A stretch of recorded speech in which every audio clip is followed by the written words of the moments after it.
Welcome back to You Heard It Here with Dr. Gary. I'm Gary, one of the clinical audiologists and part of the ownership team here with Advanced Hearing Group in Scottsdale, Arizona.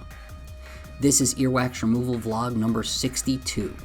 In today's episode, we're going to use the curette and some irrigation to remove some severely impacted wax and provide a patient with some much needed relief from the hearing loss and oral fullness that they're suffering from.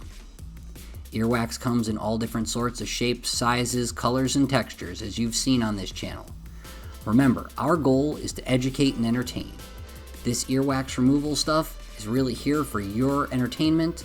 Hopefully you learn a little bit as you hear me talk about different facts associated with the ears.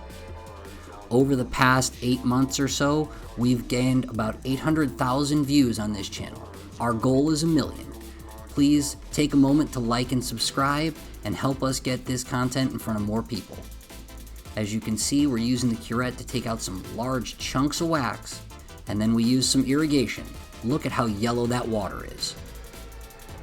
After the irrigation, we can see the eardrum, but there's quite a bit left on the ear canal walls. So we're again going to use the curette to remove the big chunks, and then hit that last little bit with another round of irrigation just to pull that tiny debris off the sides and away from the eardrum.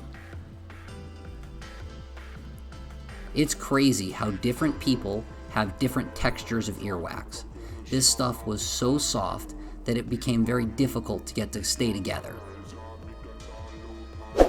Again, if you like these earwax removal videos, please take a moment to like and subscribe. It really does help us out. And take a look here at what that eardrum looks like now.